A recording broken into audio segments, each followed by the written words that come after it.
ആ 2 സ്ഥലം ഇങ്ങോട്ട് കിട്ടുമ്പോഴേ 8 കൊട്ടും 16 ലക്ഷം റുപ്യോളം അങ്ങ് പോയി കിട്ടും. അതിന് പകരം ഞാൻ പറഞ്ഞൊരു 10,000 രൂപക്ക് ഞാനത് ക്ലിയർ ചെയ്ത് തരാമെന്ന് പറഞ്ഞു. നമ്മൾ ഈ പോലീസുകാർക്കും കുടുംബവും കുട്ടികൾക്കും ചിലവൊക്കെ ഉള്ളതല്ലേ, അതൊരു കൈക്കൂലിയായിട്ടൊന്നും കരുതണ്ടെന്ന് ഞാൻ അയാളോട് പറഞ്ഞതാ. അത് ശരിയാ. ഇതിപ്പോ കേസിന് പോയി കഴിഞ്ഞാലെന്ന് വെച്ചാല് അത് കോടതിയിലും കയറിയിട്ട് അത് ഇപ്പൊ അടുത്ത കാലത്തൊന്നും അത് തീരൊന്നുമില്ല. അത് നടന്നുകൊണ്ടിരിക്കുക. ആ പൈസ ഇല്ലല്ലോ 10,000 രൂപ. അത് നിങ്ങളൊന്ന് പറഞ്ഞ് മനസ്സിലാക്കണം. നിങ്ങൾ അയാളുടെ ആരാന്ന് പറഞ്ഞത്? ബന്ധുവല്ല, സുഹൃത്താ. എന്തായാലും കൊള്ളാം. കാശ് റെഡിയാണെങ്കിലേ പോലീസ് സ്റ്റേഷൻ അടുത്തുള്ള ആ പെട്ടിക്കടയുടെ മുന്നിൽ വരാൻ പറഞ്ഞാൽ മതി കേട്ടല്ലോ. കേട്ടു. ഓക്കെ. അപ്പോൾ അങ്ങനെയാണ് കാര്യങ്ങളുടെ കിടപ്പ്.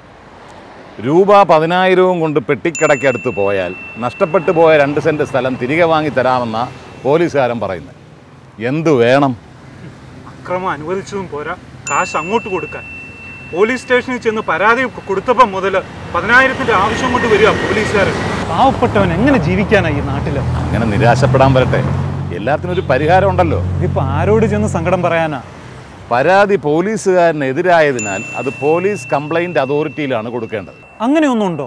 2006 സുപ്രീം കോടതി വിധിപ്രകാരം ഓരോ സംസ്ഥാനത്തും അതിൻ്റെ എല്ലാ ഡിസ്ട്രിക്റ്റുകളിലും ഒരു റിട്ടയർഡ് ജഡ്ജിയുടെ നേതൃത്വത്തിൽ ഇങ്ങനെ ഒരു സംവിധാനം പ്രവർത്തിക്കുന്നുണ്ട്.